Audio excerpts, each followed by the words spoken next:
तो फ्रेंड्स आज हम बताने वाले हैं आंसर की फॉर साइंस का पेपर जो 2023 का जो कंडक्ट हुआ था 2-3 दिन पहले। तो यहाँ हमारा पहले जो है बात करेंगे हम फर्स्ट क्वेश्चन की। तो फर्स्ट क्वेश्चन में let me reduce the width of the pen first now. First question कह रहा है when aqueous solution of potassium iodide potassium iodide and lead at nitrate mixed. ठीक है, पोटेशियम पोटेशियम आयोडाइड का formula ये होता है and then lead PB nitrate.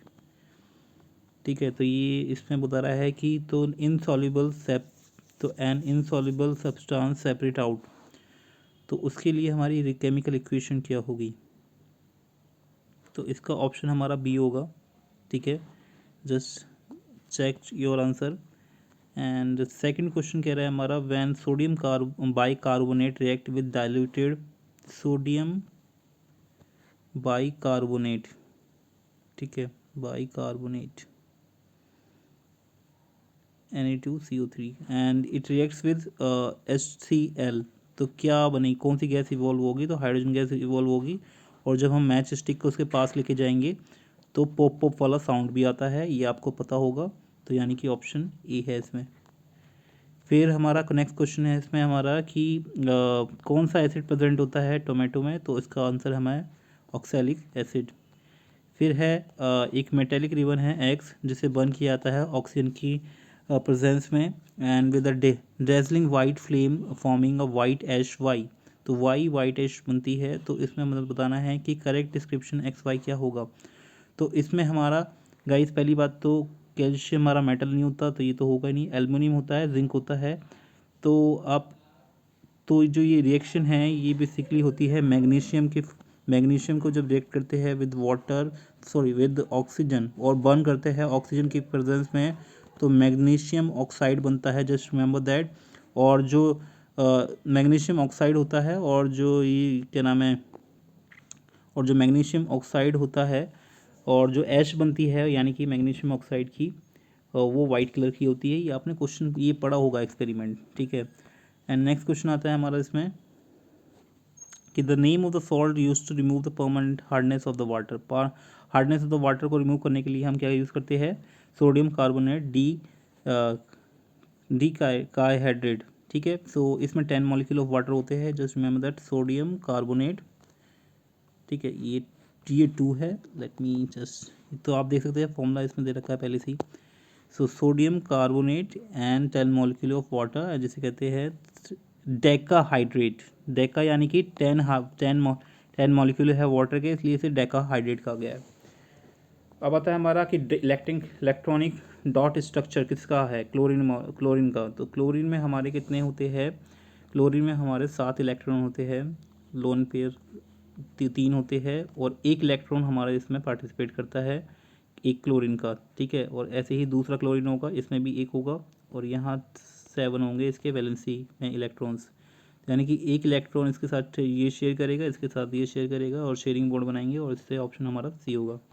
ठीक है, फिर आता है हमारा क्वेश्चन नंबर 7 में हमारा आ रहा है कि sodium hydroxide is termed as alkali. ठीक है, and while the ferrous oxide is ferrous hydroxide is not because ferrous hydroxide को हम अल्कली क्यों नहीं बोलते हैं? क्योंकि जो सोडियम हाइड्रोक्साइड होता है गाइस वो बेस होता है एंड जो वाटर में सॉल्युबल होता है, लेकिन फेरस हाइड्रोक्साइड बेस तो होता है लेकिन वाटर में सॉल्युबल नहीं होता है, इसलिए हमें अल्कली नहीं कह सकते उसे।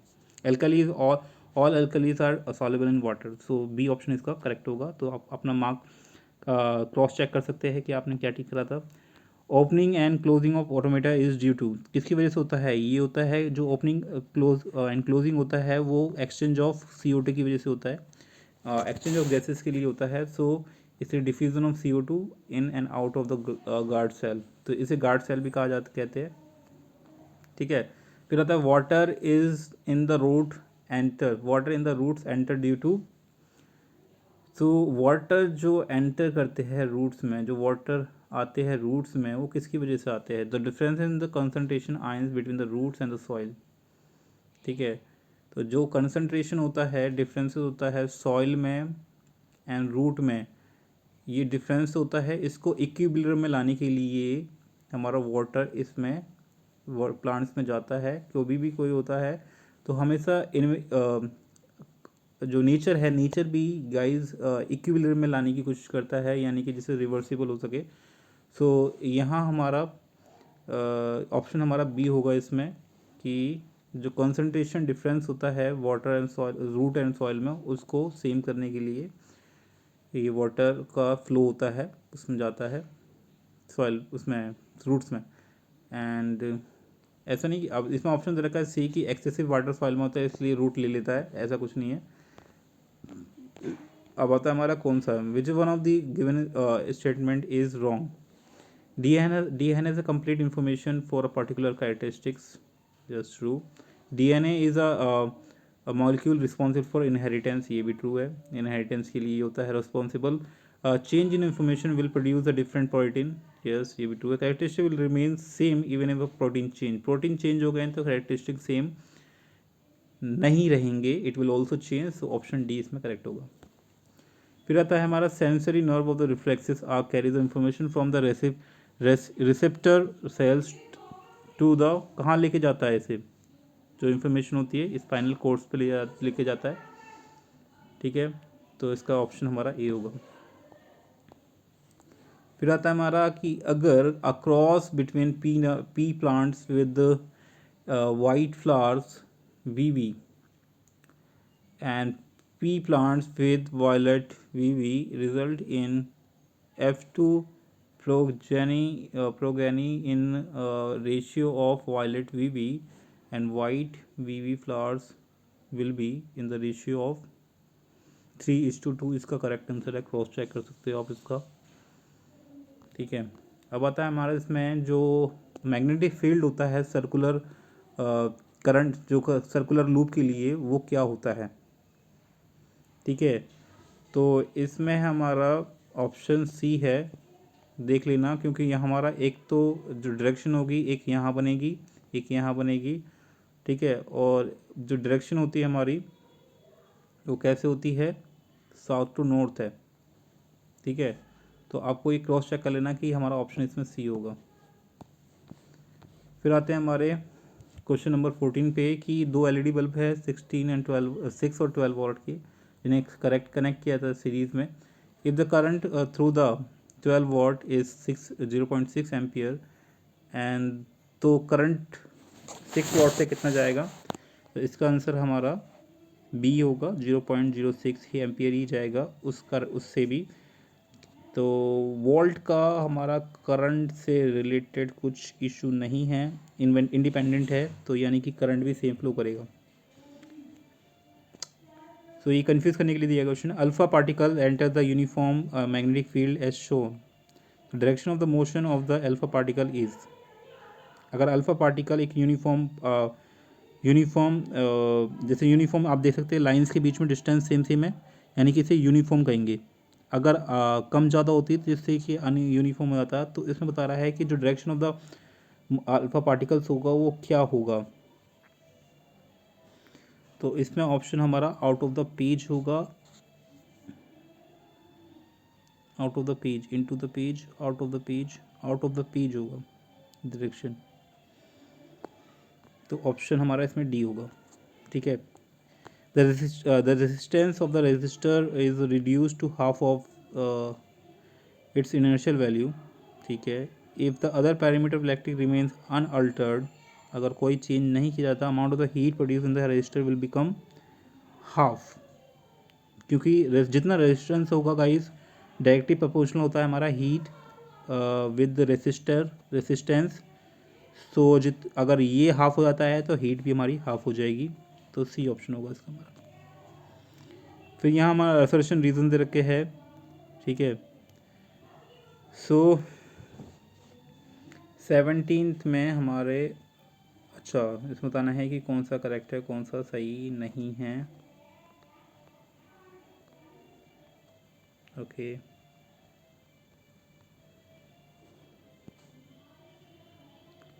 तो पहले बताना है हमें, पहले पढ़ लेते हैं असर्शन क्या है फिर रीज़न क्या है। In human if gene B is responsible for black eyes and gene B is responsible for brown eyes. Brown eyes, then the color of the eyes progeny having the gene combination of B, बड़ा B, छोटा B, BB and capital B and capital B will be the black only. The black color of the eyes is dominant trait. तो इसमें हमें बताना है कि कौन सा ऑप्शन होगा. तो इसमें ऑप्शन हमारा ए होगा, बोथ ट्रू है, क्योंकि जो बी है हमारा, क्योंकि ब्लैक कलर होता है गाइस, डोमिनेंट होता है कलर, तो इसलिए हमारा इसमें ब्लैक होगा. तो जो हमारा अच्छा छोटा बी हमारा ब्राउन है और बड़ा बी हमारा ब्लैक आइज़ के लिए. ओके, तो अगर हमारा एक कैपिटल बी, छोटा बी आता है, बी भी आता है एंड बड़ा बी आता है, तो इसमें हमारा the colour of the eyes is a dominant. तो इसमें तीनों में ही हमारा ब्लैक कलर क्यों होगा? क्योंकि गाइस ब्लैक कलर डोमिनेंट होता है एज़ कम्पेयर टू ब्राउन, इसलिए हमारा ये सही ऑप्शन, ये सही रीज़न दे रखा है, यानी कि इसमें, और इसका ए होगा, क्योंकि both A and R true, because जो आर है वो सही एक्सप्लेनेशन है ए का. फिर दूसरा क्वेश्चन है हमारा, अगर हम क्विक क्लाइम को रिएक्ट करते हैं विद वाटर तो एक्सोथर्मिक रिएक्शन होती है. Quick climbs react with the water releasing the amount of heat. ये भी ट्रू है. तो जब क्विक क्लाइम को वाटर के साथ रिएक्ट करते हैं तो हीट जनरेट होती है. ठीक है, एंड ये ऑप्शन इसमें एकदम करेक्ट दे रखा है, इसने. सो ऑप्शन हमारा इसमें ए होगा. ठीक है, 18 के लिए भी. फिर आता है हमारा इसमें क्वेश्चन कि current carrying conductor, straight conductor experience of force when a place displacement to the direction of the magnetic field. Okay, तो एक करंट कैरिंग कंडक्टर है, ठीक है, एंड तो अगर वो मैग्नेटिक फील्ड उसकी एक डायरेक्शन उसमें एक्सपीरियंस करता है, यानी कि उसके कांटेक्ट में आता है, परपेंडिकुलरली कांटेक्ट में लाते हैं, सो ये जो कंडक्टर होगा, जो करंट कैरिंग कंडक्टर है, ये डिस्प्लेसमेंट या फिर एक फोर्स एक्सपीरियंस करेगा. क्यों करेगा? क्योंकि जो इस करंट कैरिंग कंडक्टर होता है वो भी एक एज अ मैग्नेट एक्ट करता है. तो जो नेट चार्ज होगा on the current carrying conductor is always zero. ये नहीं है, ये गलत है. यानी कि ये तो पहली वाला स्टेटमेंट तो ट्रू है, पहली असर्शन तो ठीक है, लेकिन जो रीज़न दिया है वो गलत है. तो यानी कि इसका ऑप्शन हमारा होगा ये. लेकिन इसमें बोल रहा है कि आर्ट फॉल्स है. Net charge on a current carrying conductor is always zero. तो नेट चार्ज तो जीरो होता है, ये तो ट्रू स्टेटमेंट तो है. हाँ, तो इसमें ऑप्शन बी होगा. स्टेटमेंट तो ट्रू है, रीज़न तो ट्रू है, लेकिन इसके लिए ट्रू नहीं है, और दूसरी स्टेटमेंट के लिए ट्रू हो सकता है. तो हम बोल सकते हैं कि जो रीज़न है वो फॉल्स है. तो यानी कि हम बोल सकते हैं, अच्छा, बोथ ट्रू. हाँ, ये सही कह सकते हैं, बोथ चीज दोनों ट्रू है, लेकिन ये रीज़न नहीं है कि आर जो रीज़न है वो ए का नहीं है. तो बी ऑप्शन हो सकता है इसमें. तो क्रॉस चेक कर लेना आप इसमें. जो इनर वॉल होती है स्मॉल इंटेस्टाइन्स की, इसमें फिंगर लाइक प्रोजेक्शन होता है, जिसे विली कहते हैं, which is rich in blood. ठीक है, these villi have a large surface area to help the small intestine in completing the. Large surface area नहीं होता है मेरे हिसाब से, लार्ज सरफेस एरिया नहीं होता इनमें. तो इसका ऑप्शन दोनों ही गलत है, दोनों बताया गलत है.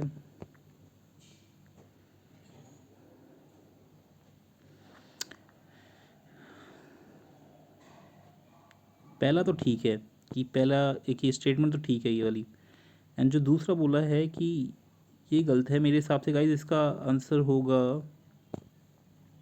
पहले स्टेटमेंट ट्रू है लेकिन सेकंड वाली फॉल्स है. सी ऑप्शन दे दो उसको. तो ये गाइज इसके एमसीक्यू क्वेश्चन है, you can check it out. And ये लॉन्ग आंसर है, ये तो आप फाइंड कर सकते हैं.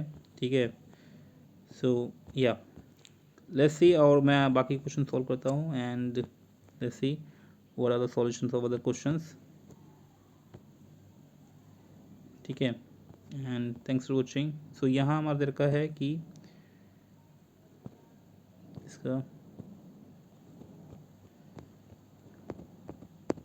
सो या थैंक्स फॉर वॉचिंग, बाय।